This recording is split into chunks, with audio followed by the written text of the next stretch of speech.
élèves, chers professeurs, chers membres du jury, je suis ici pour vous faire part de ma plaidoirie défendant la liberté d'orientation sexuelle de la communauté LGBT et du choix de genre en France. Si je suis ici aujourd'hui devant vous, c'est pour défendre cette cause qui est vitale. Elle prend une ampleur démesurée, et par démesurée, j'entends le bon comme le mauvais sens. En effet, trop de gens souffrent de leurs différences. Elle concerne 6,6% de la population française. Il est important, à mon humble avis, de définir ce qu'est l'orientation sexuelle. Une orientation sexuelle est en effet une attirance romantique et sexuelle pour un autre individu, suivant le sexe de celui-ci. Cela inclut donc toute forme d'amour et d'attirance. Ensuite, pour être brève et le plus clair possible, le mouvement LGBT regroupe les personnes lesbiennes et gays qui ont une attirance pour une personne du même sexe. Les bisexuels et ses dérivés, tels que la pansexualité, eux ne se soucient pas du genre de la personne qu'ils aiment. Les transgenres, eux, ne sont pas en raccord avec leur genre attribué à la naissance. Et pour finir, les personnes queer représentent toutes les minorités de la communauté dont je ne peux pas m'attarder pour cause de faibles nuances entre toutes, telles que l'aromantisme ou la sexualité. Le mouvement LGBT est créé en 1969 suite à la criminalisation de l'homosexualité aux États-Unis. Elle est représentée depuis sa naissance par le drapeau multicolore. C'est dès le XVIIIe siècle que des lois contre les homosexuels sont instaurées en France. Mais ce sont celles des années 1900 qui sont les plus importantes. Lorsque le régime de Vichy instaure, le 6 août 1942, une loi sur la majorité sexuelle. Elle sera de 13 ans pour les hétérosexuels et de 21 ans pour les homosexuels.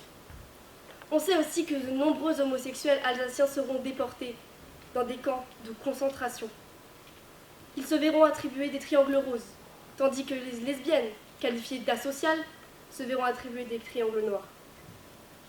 Dès le début du monde, il est possible de constater un rejet de la différence. Cependant, s'agissant d'un contexte de guerre très spécial, j'ai d'autres exemples plus convaincants. Le 25 novembre 1960, le député gaulliste Paul Mirguet fait voter un amendement faisant rentrer l'homosexualité dans la liste des fléaux sociaux, aux côtés de la tuberculose ou de l'alcoolisme, qui sont des maladies, contrairement à l'homosexualité. C'est donc en mars 1971 que l'homosexualité connaît des jours meilleurs, suite à la création du Front homosexuel ou des premières Gay Pride à Paris. C'est lors de la découverte des premiers cas de VIH dans les années 80 que tout bascule. De nouveaux droits sont refusés aux homosexuels. Le don du sang ou le droit au service funéraire. Grâce à de nombreuses associations, telles que le SIDAction, diffusé en 1994, l'homosexualité sera de moins en moins dénigrée, rabaissée, insultée. C'est enfin en 2013 où la loi pour l'adoption et le mariage pour toutes et pour tous est votée, ce qui est un progrès majeur pour la France, qui montre enfin une tolérance juridique à cette communauté. Étant bien traitée en France, vous vous demanderez pourquoi suis-je venue vous parler aujourd'hui de cette cause ? Eh bien, dans un premier temps, car elle me concerne.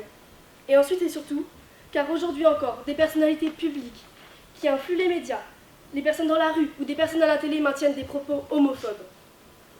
J'aimerais donc vous questionner, vous qui ne tolérez pas la différence. Vos enfants, mesdames, les êtres de votre chair, ne pensez-vous pas qu'ils auraient le droit, qu'il serait légitime, juste et normal, qu'ils aient le droit de connaître l'amour avec la personne qui le souhaite, homme, femme, transgenre ? Monsieur, ne pensez-vous pas que votre fils, votre petit-fils ou vos proches auraient le droit de connaître l'amour comme vous l'avez connu avec votre conjointe ou votre conjoint ? Car oui, mesdames et messieurs, c'est de vos enfants dont je parle. C'est de la liberté, des droits de nos générations futures, de nos descendants, de ceux qui continueront le monde après nous. C'est de la liberté de sortir sans avoir peur de se faire agresser. C'est la liberté d'avoir accès aux mêmes droits et au même traitement au niveau sociétaire. Comme il nous l'est promis dans des textes tels que la DDHE dans l'article 1er qui stipule « Les hommes naissent et demeurent libres et égaux en droit, les distinctions sociales ne peuvent donc être fondées que sur l'utilité commune. » Ce qui signifie qu'aucune communauté minoritaire telle que la communauté LGBT ne doit être mise à l'écart. Être homosexuel n'est pas une honte. Un homme maquillé n'est pas une honte. Ne pas connaître son genre ou le changer n'est pas une honte.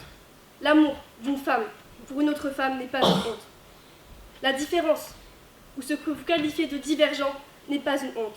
Elle y a lieu d'être, elle a toujours existé, existera toujours de la Grèce antique jusqu'à la fin du monde. Proclamer haut et fort qui nous sommes n'est pas une honte. Alors oui, je défendrai cette différence, comme je l'ai toujours fait, car je suis jugée différente. Car mon enfant, le vôtre, et vous pourriez être jugés différents. Car encore une fois, ce n'est pas une honte d'être qui nous sommes.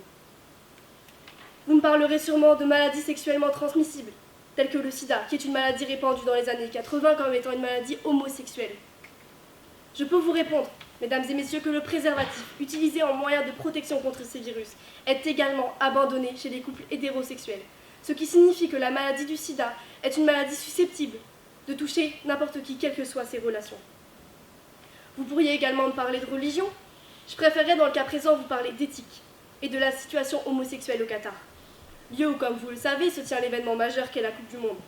Ce pays a demandé aux homosexuels de faire preuve de discrétion, sous prétexte religieux, ce qui, je trouve, est une honte.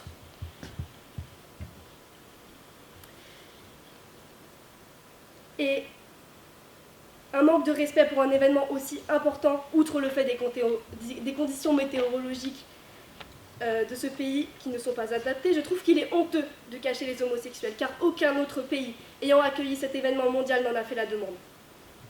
Comme vous devez le savoir, de nombreux joueurs ont bravé les interdictions et ont abordé le drapeau multicolore lors des matchs.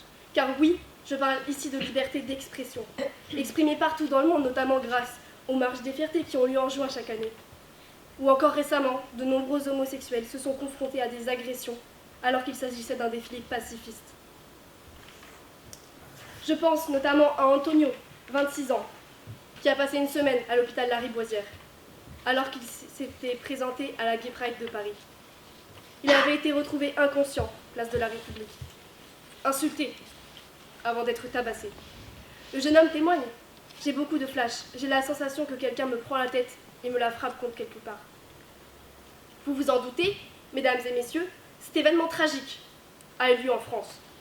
Car il existe encore aujourd'hui, malgré les progrès de nombreuses personnes homophobes. Je ne pourrais pas aujourd'hui vous parler tout ce dont je voudrais. J'aimerais parler de la tolérance au lesbianisme, due à une certaine excitation masculine à la pornographie lesbienne.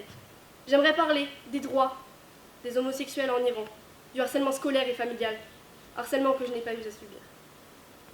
C'est sur ces mots que j'achèverai ma plaidoirie. Si je devais donner une seule valeur à suivre pour le bien de la communauté, c'est le respect. Je suis vraiment honorée d'avoir pu vous parler de ce sujet qui me tient énormément à cœur car il m'affecte personnellement, pourrait vous concerner, vous et votre famille. N'oubliez pas, pour un monde meilleur, une seule règle à suivre, le respect.